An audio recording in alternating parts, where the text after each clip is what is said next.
اللهم يا مالك الملك،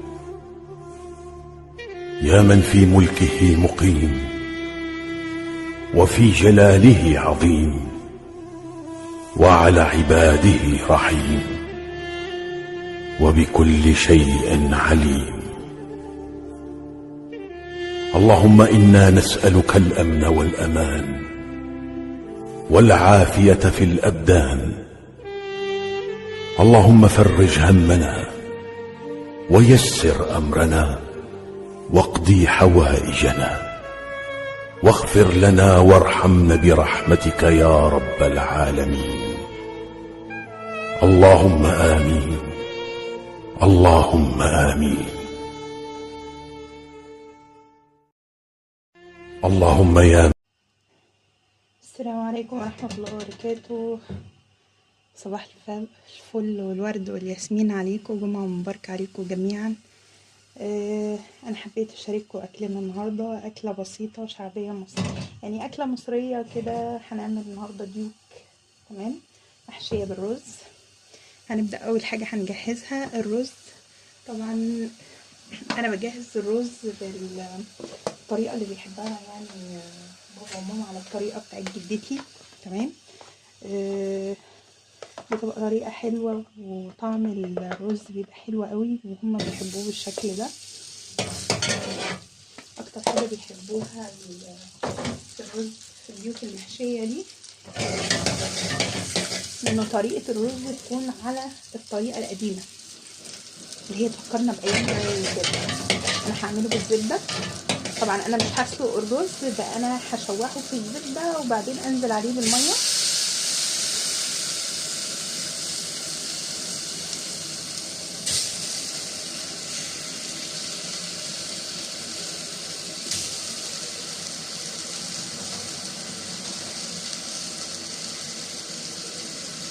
بعد ما يستوي خالص هننزل عليه بقى بالايه، بالبهارات اللي احنا بنحطها كده والتكات كده بتاعت جدتي، تمام. ربنا يبارك فيها.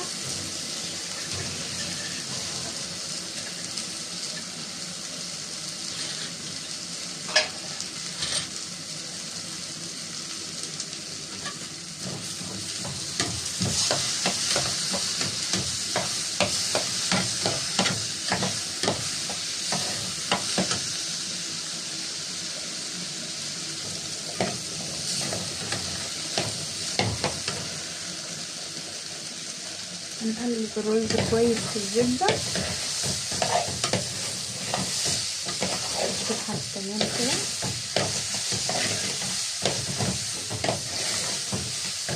ننزل بشوية ملح وايه، طبعا احنا عايزينه ايه، نقص شوية، ما يكونش مستوي للآخر.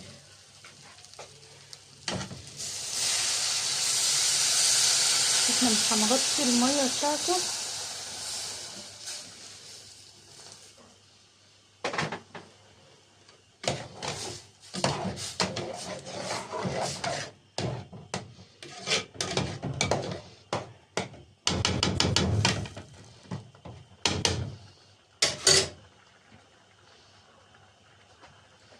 نبدأ نغطيه ونهدي من عليه خالص.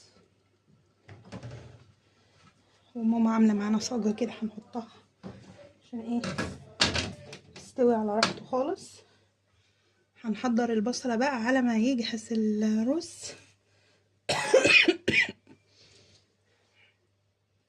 هنعمل معانا هنا فاصوليا. الاكل بتاع النهارده هيبقى فاصوليا مسلوقه سلقاها، نقعتها وسلقتها. طبعا هنا الرز اتشرب كل الميه بتاعته، هنركنه على جنب.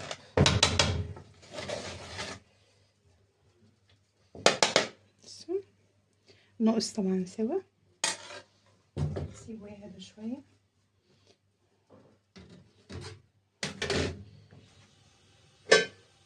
نعمل البصلة بتاعت الفاصوليا.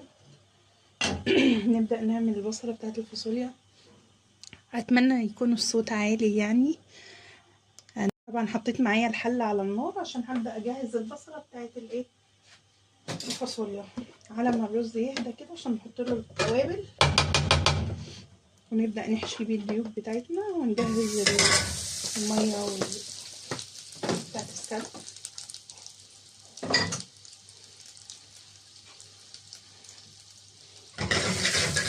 نحط لها حتة زيت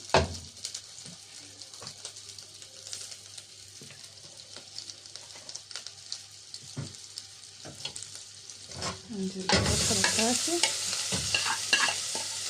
نقطعها صغير.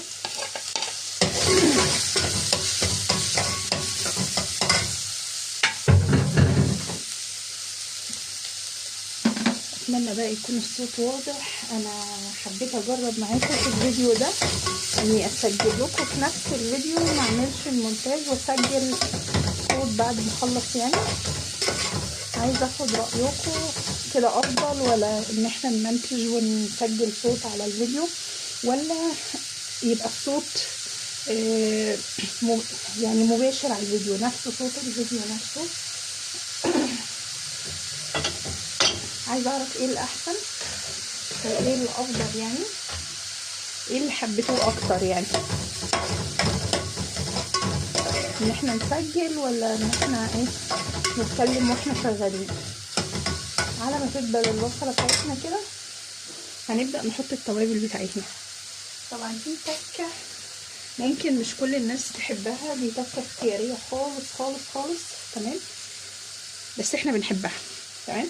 الرز ده هنحشي بيه ديوك، فاحنا بنحب عليه معلقه ثوم كده، تمام، بتدي ريحه وطعم رهيب لما بيستوي. واكتر حاجه بنحبها في رز الحشو بتاع الديوك الكزبره والكمون، بنحب لونه كده، كله كزبره وكمون وريحه الكزبره والكمون. وطبعا الفلفل الاسود، بس مش هزود عشان الولاد. بصوا بقى الريحه بتبقى خرافه ملهاش حل بجد، يعني الريحه بتبقى جميله. ها، هنقلب الرز كويس وهنفضيه في صينيه علشان خاطر يبرد ونبدا نحشي الديوك بتاعتنا. طبعا الولاد كانوا في صلاه الجمعه مع تيتا لسه جايين، تعالوا نروح نشوفهم. بيبي الحلوين اهم راجعين من الصلاه. ريان وربان راجعين من الصلاه مع تيتا. احنا لقينا حاجه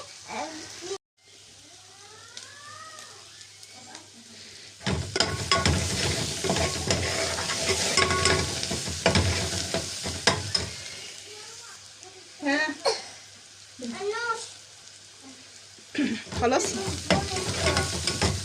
كان معاكي البونبوني بتاعك يا رمضان. احنا بنصور يا توفا. لا يا ماما شوفيها ممكن تكون وقعت منك يا ماما.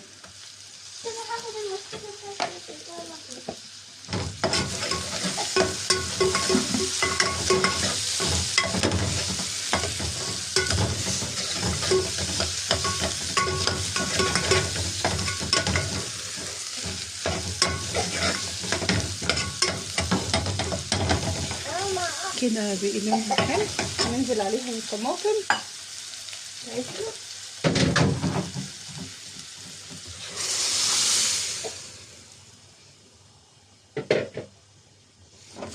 نسيبها بقى تستوي نروح نحشي الديوك بتاعتنا.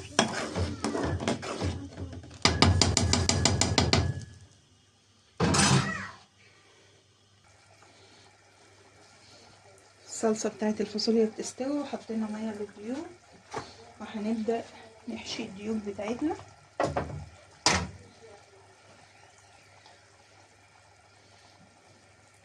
دي اهم مرحله بالنسبه لنا.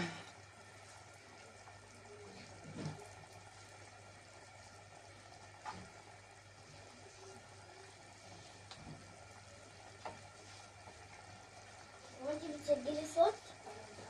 يا ماما. ينفع يا ماما تاخدي الطماطميتين دول؟ ماشي خليهم حطي لغايه ما اخلص. الطماطميتين دول. خلاص يا ماما. أصل طماطماية، عشان أنا وريتكم واحدة مش اتنين، أنا آسفة.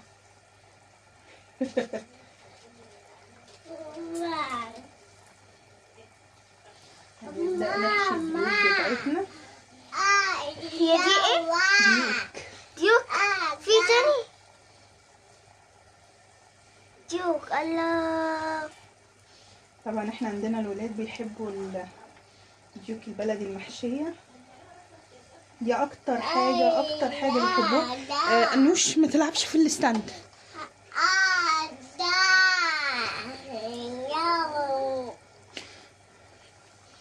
كده حشينا الديك حشوة محترمة. بس بنبدأ بقى ندخل دي كده.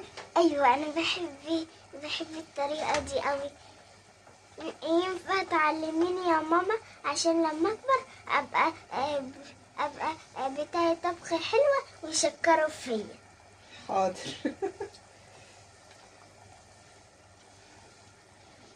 اصل انا بصوا بقى بحب كده، ادي الديك بتاعنا عشان حشوة معتبرة.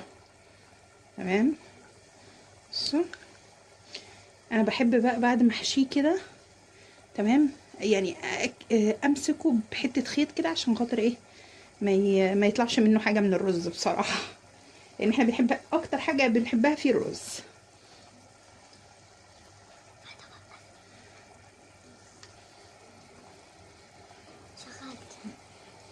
كده هنحشي الديك التاني اهو على ما الميه بتاعتنا تغلي. انا يا جماعه بحب اقف مع ماما وهي بتعمل الاكل عشان اتعلم منها. انا بحب كده، اي بنوته تعمل كده وتساعد مامتها بيبقى حاجه حلوه أوي، تحسوا باحساس حلو أوي. صح، روبانا بتحب فعلا تعمل كده.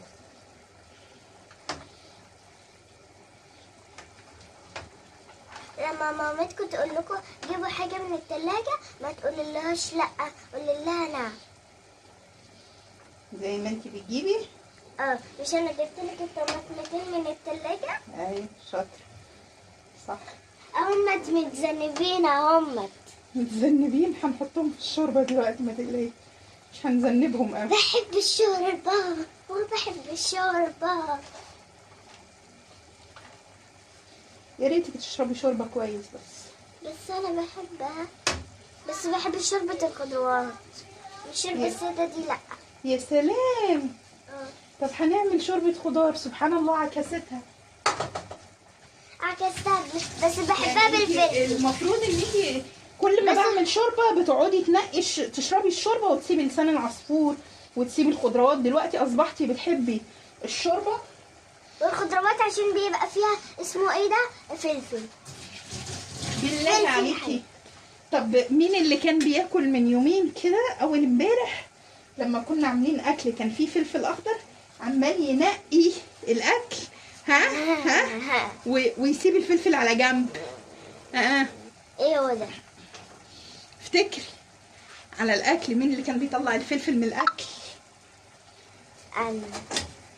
هنا معايا جزر وطماطم ودي الكبد طبعا والقوانص، هنزل بيهم اول حاجه. انزل. ينفع احط؟ ليه يا بس كده. ماما؟ تمام. يا لهوي كنت هتتلسعي. والبهار معايا ورق لوري، روزماري، بتاع ده حبهان بودر. تمام. ودي بشرة اسمه ايه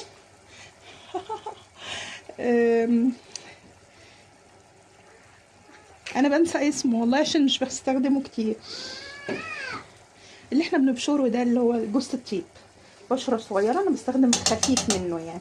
اما حطيتش عشان منهي عنه فانا باخد خفيف منه خالص يعني، بس هو مش بيبقى ليه اي تأثير يعني. هنجيب الديوك بتاعتنا هنا بقى، هنزل بالديوك بتاعتي. طبعا زي ما قلت لكم انا بس لفيت حته خيط صغيره، عشان الرز ما يطلعش بس من جوه. الله كده بقى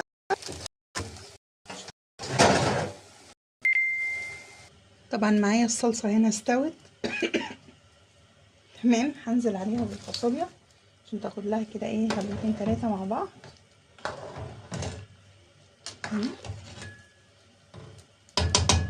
الفاصوليا طبعا معاها من بالليل وسلقتها فمستوية كويس.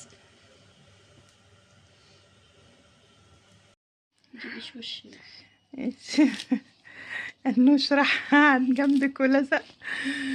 طبعا هنا احنا بنجهز للسبانخ، عملنا فاصوليا وعملنا الديوك معاكم، وبنجهز بقى باقي هنعمل سبانخ. هتعمليها خضرا يا ماما ولا هتعمليها ايه؟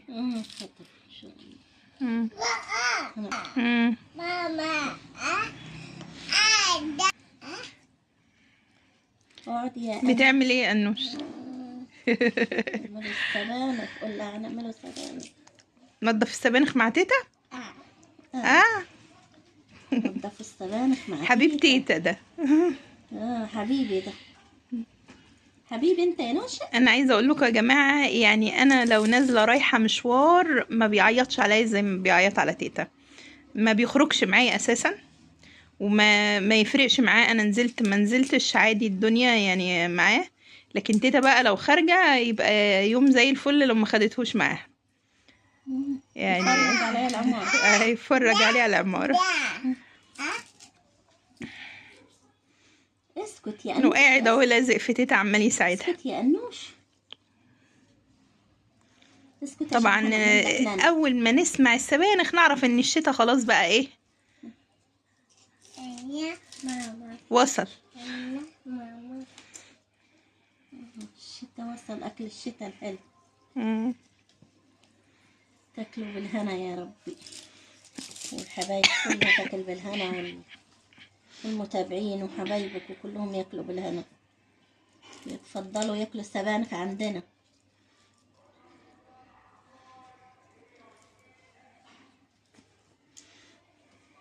صح يا نوشة؟ انا عايزه اقول لكم يا جماعه، ماما من متابعين قناه ام الاحباب، الجماعه المنايفه بتوع المنوفيه، وبقالها كام يوم يا عيني زعلانه بشكل غير عادي عليهم، على اللي حصل لهم. والله الظلم اللي محدش موقفه ده. لا حقيقي يعني. ايه، وقفت التصوير ورحت غسلت السبانخ وجبت لها الخضره. الخضره دي عباره عن ايه يا ماما؟ كزبره وشبت. كزبره وشبت، عشان انا مش بعملها خضره، هي يعني ماما اللي دايما تعملها خضره. ف اتكلمي يا تيتا.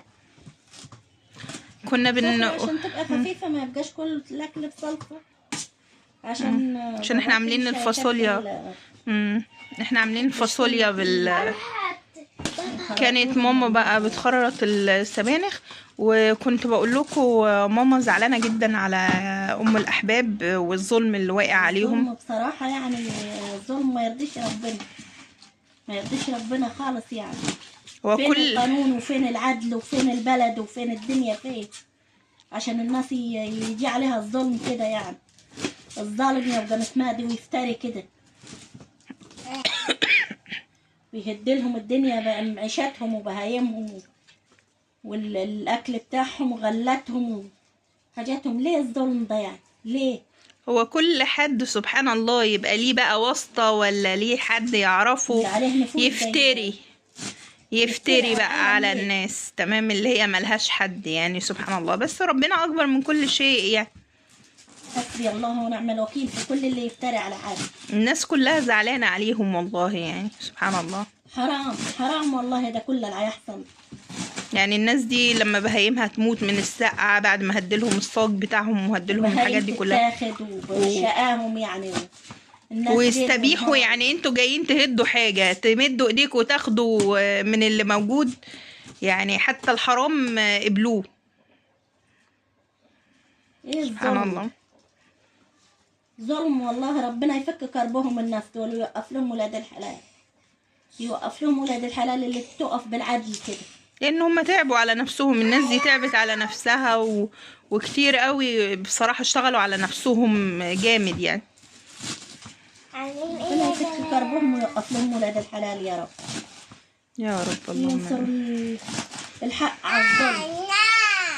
يا رب تنصر الحق على الظلم، وينصرنا وينصركم وينصر المسلمين وأمة محمد كلها برا مصر وجوا مصر يا رب. اللهم امين يا رب. اللهم وينصر آمين. اخواننا في كل مكان يا رب. اللهم أبداً امين. اللهم امين يا رب. ما تحكمش ظالم على حد ابدا يا رب. يا رب. اللهم امين يا رب. ينصر العدل كده يتنصر ويتنصف في كل مكان يا رب، وهم ينصرهم ويعوضهم خير يا رب. ربنا اللهم يعوضهم خير، يخلف عليهم ربنا في الخسائر هنيك. خلاص يا أنوش غلط. عليهم الحلال. بسم الله. حوشي يا روفي بتاع وقع النصف ربنا اللي وقع. يخلف عليهم بالحلال يا حبيبي بس عايز تعمل قلب زي اختك؟ طب ابعده كده عشان يتشاف كده. اهو ايوه برافو. الله جميل، بيعمل لكم قلب انوش اهو. خلاص يا بابا. هنشوف بقى ماما وهي بتعمل السبانخ. طبعا هنا الشوربه حطيت فيها معلقتين رز عشان يستوي، حطيت مرقه. شوف الرز اهو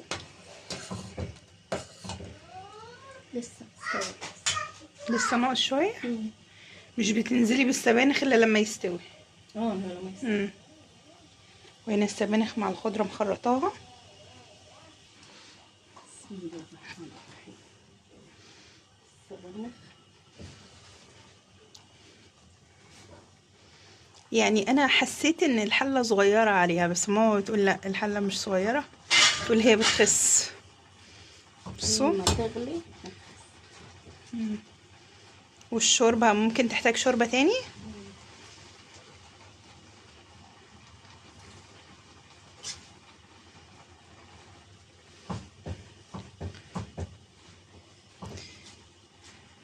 هي السبانخ بتنزل ميه كمان، يعني لما مجرد ما تغلي بتنزل ميه. بصوا تبدأ تخس وتنزل ميه. شوف كان حجمهم على الصينيه ايه وبايه في الحله ايه. لازم السبانخ كده. هي بتقول ان احنا ما نزودش الشوربه من الاول عشان ما تبقاش ايه صيصه. طبعا الابيض ده الرز اللي قلنا عليه. ده طبيخ من غير صلصه يا حبايب، عشان ايه؟ يبقى خفيف على المعده، عشان الرمل مش هيستحمل حاجه تقيله. عاملين فاصوليا يبقى لازم نعمل حاجه خضراء. يحب لازم طالما في نوع احمر على الاكل يكون في حاجه خضراء كمان جنب منها.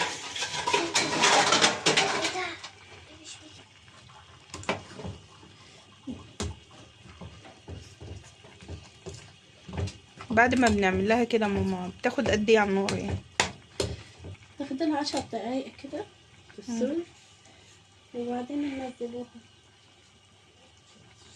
10 دقايق تستوي وننزلها. بيتعمل لها بتاع ده تقلية بالثوم. انا مش بعملها كتير بصراحة فبنساها، يعني ما افتكرش عملتها. بس حطيت حتة توم ني. خلي لها نكهة جميلة التوم ني.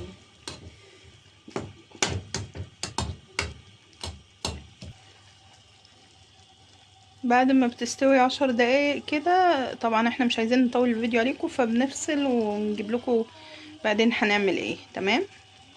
طفينا عليها وهنبدأ نحطها بقى ايه في الشاشة اللي بتتفرج فيه. تمام. احنا عاملينه مخصوص للملوخية والسبانخ والحاجات اللي زي كده. بصوا يا جماعة الطريقة دي صعيدي على فكرة، يعني على طريقة جدتي.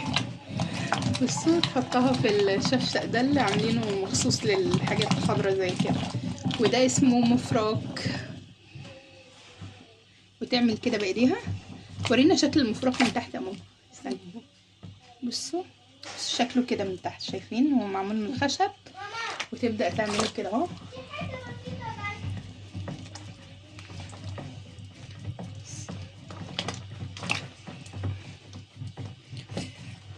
هي كده بتنعمها يعني.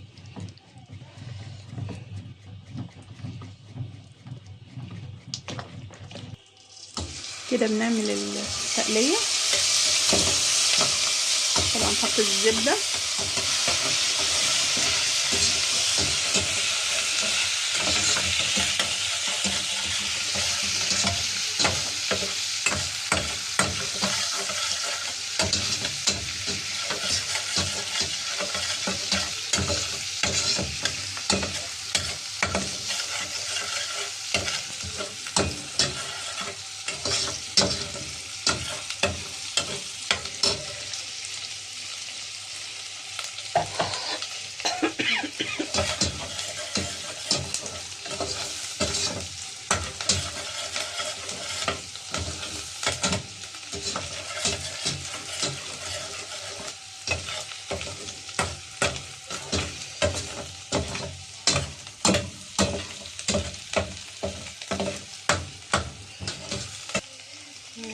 عليها بالسبانخ.